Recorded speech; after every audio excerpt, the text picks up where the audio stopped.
We get a lot of questions about starting up a YouTube channel, and we have been doing real estate videos for a very long time, but now we're getting into some other type of videos. I used to do a lot of action video filming back in the day where I'd film the adventures I went on, whitewater kayaking, windsurfing out on the Outer Banks, just fun little adventure stuff like that. So we do have a lot of equipment that we use to get all the different shots that we end up using in our videos. For the most part with YouTube, you could get by with a decent cell phone camera, but if you wanted to venture into some more creative shots, some wildlife shots, I'll show you some of the equipment that we use. I'll go through all the different cameras that we have and then just briefly explain when we use different cameras for different things. I mean, things like the drone will probably be pretty obvious when we use those cameras, but we do use our cell phones a lot when we do YouTube videos. This one right here that I'm filming on is the iPhone, is it the XS? It's one of the new iPhones. Great little camera, 4K, good slow-mo. These camera phones do work very well when you're filming things like this where you have decent light. They're not good low light cameras, and because they have a very small, teeny little sensor. Cameras can only have a sensor a certain size. So the first camera that I have up here is our Phantom 3 Professional. I like this drone. I haven't seen a reason to upgrade this drone. It's 4K. I use a iPad on the controller to see what I'm filming. I like having that large screen. I always have lots of extra blades. Of course, it looks like I've only got one extra black blade at this time. That is what happens when you wreck it. So I've got 4 silver blades, a couple black blades. This is just, it's a fun camera to have if you're filming things where you want to have some aerial footage. This can go pretty high. It's a pretty awesome drone. This camera right here is a Sony RX10. This is a great little all-around video camera. It's a great wildlife photography camera. It's got a 25 times zoom lens on it, so boom, way out there. It's very smooth. This camera films in 4K.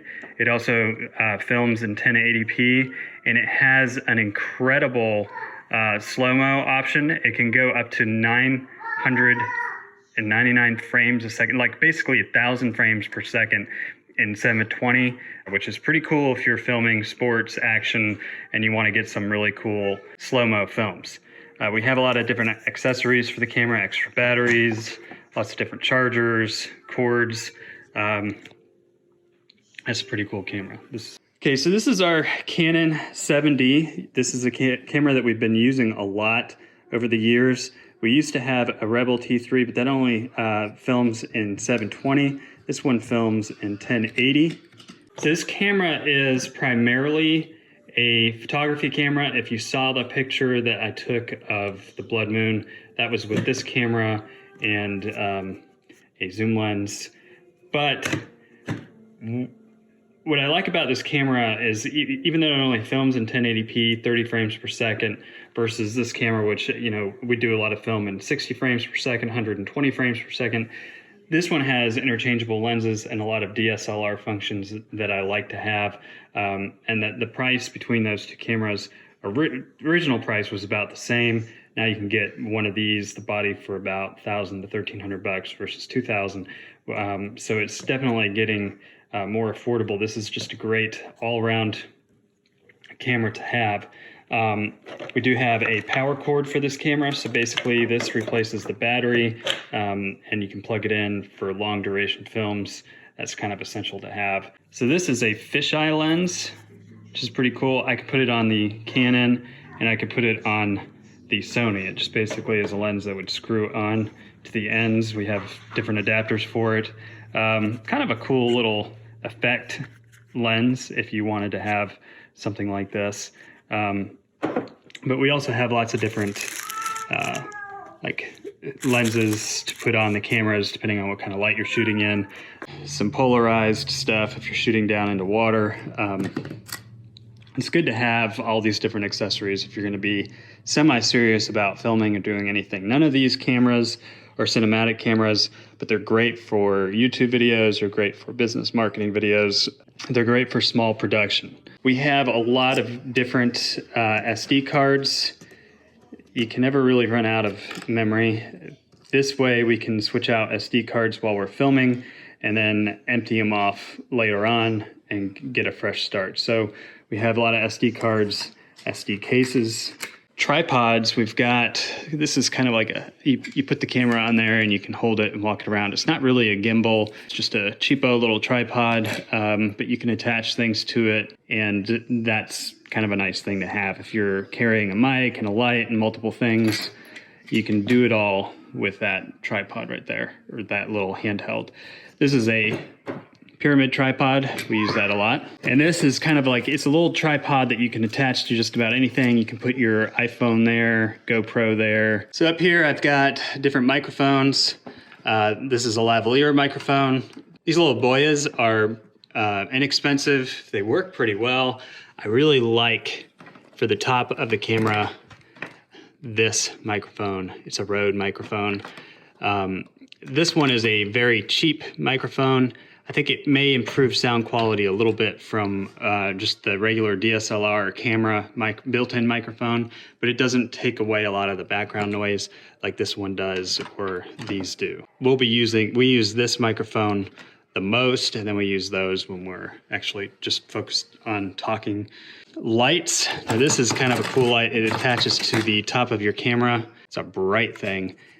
I actually put on the this orange filter to soften the light, but if you don't want kind of the yellowy light glow, you can use this to soften the lights, just like a flash would be. This is a flash. This is relatively inexpensive flash, but if you're into photography, you want one of those. For videography, you want one of those. So these are our action cameras. These are GoPro Hero 3s. I'd love to get an upgraded GoPro, but these Hero 3s still are great. The black can film in 4K, and it can also film at a higher frames per second in 1080.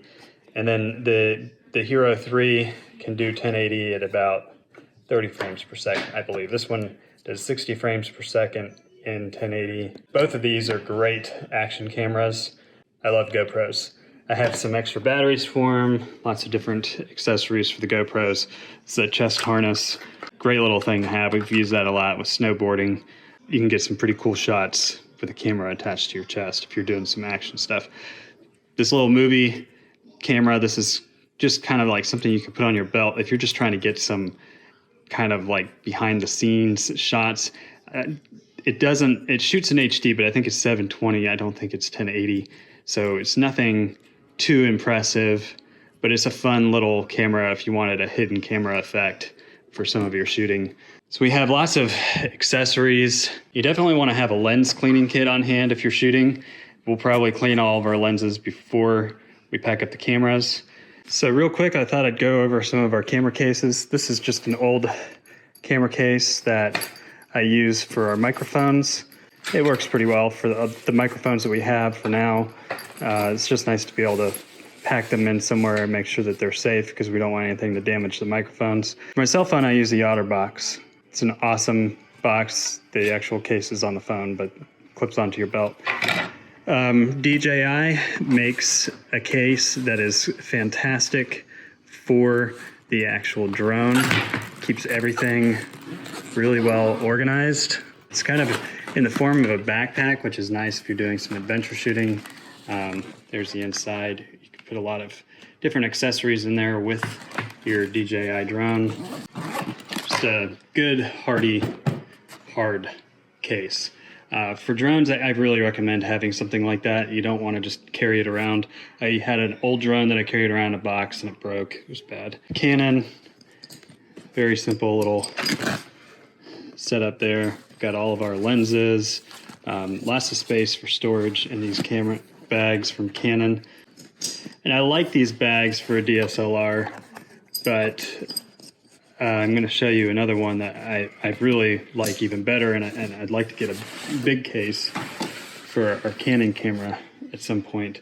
And that is these Pelican cases are fantastic cases, super hard, super durable. Basically, they have foam on the inside, and you cut it to fit your equipment. This is where we keep our RX10. Very nice piece of, very nice case. I like these cases. I'd eventually like to have cases for all of our equipment so I can just slide lenses in, whatever I wanted to do. But can't beat the Pelican case. I always put an OtterBox on cell phones and equipment when I'm moving them. When I attach this to our DJI, I cannot keep it in the case. I have to take it out of the case. When I'm just packing my iPad away, this is our accessory bag. When I'm just packing it away, I like to make sure that that screen is protected. I have an iPad upstairs where the screen was not protected. That'll be a video whenever I get around to redoing it. Rearrange a few things in here, but this is just our accessory bag. It's got extra power cords, lots of, this is where we keep our flashes and our lights. It's good to have a bag like this that you can just kind of roll everything into and make sure that it stays good and safe. A lot of times when we go to shoot, I do bring my computer bag, which has all of our storage, hard drives, things like that in it. I'll post links down below to all these different pieces of equipment or equipment that I would suggest. Again, with the microphones, these are essential if you're, especially even if you're doing YouTube videos.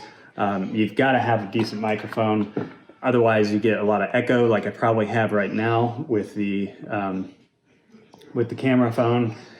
If you wanted just an all-around good, inexpensive camera, these RX10s are great cameras. They do awesome low-light photography because they have that 1-inch sensor versus even a digital SLR only has about a 1/2-inch sensor. So you're really going up with the 1-inch sensor that you have in these cameras. The zoom capabilities of this camera are awesome for wildlife photography. I mean, that thing goes way out there. There are a lot of great features of this camera with the slow-mo stuff. This is a point and shoot. It's kind of like a cross between a point and shoot and a DSLR. So it's got DSLR functions. The only big difference between this camera and a lot of the DSLRs, unless you're getting into the more expensive DSLRs, this Canon was once a very expensive DSLR, but technology changes yearly. The main difference is the interchangeable lenses, and this one you can tell is a fixed lens. It doesn't come off of there, but it has a great zoom capabilities on it. I just, for the price of this camera and its capabilities, it's a fantastic camera. There's also a new camera out that I really, really wanted. It's a cinematic camera that is about this size. And that is, it might be smaller, it might be closer to this size, and you can change out the lenses in it. It's made by Blackmagic Design. Unfortunately, I can't find a retailer who has them in stock anywhere. Blackmagic Design makes cinema cameras, so they're not used to producing to the scale that they would need to produce to support the consumer market. And that is a consumer camera. It's actually only about $1,500. For editing, we use Adobe Premiere Pro. Adobe Premiere Pro is more expensive than free editing software if you have a Mac. They have iMovie. I used iMovie for a while, but I found it limiting, especially when I'm shooting in RAW. I wanted to be able to adjust colors and make corrections. I haven't found anything better than Adobe. I know that if you buy the Blackmagic camera, it comes with the DaVinci software by Blackmagic Design, which is supposed to be really impressive software. It could be fantastic software. I have no idea. I haven't used it. Apple does make a software that is at the professional level. I've tried using that. I'm just more familiar with the Adobe products. I tend to stick with Adobe all the way around. If you're looking at getting into this, this is what you need to get going for you. It's a lot of equipment, a large investment, but over time, it'll pay off. Even YouTube videos over time are going to pay off for you.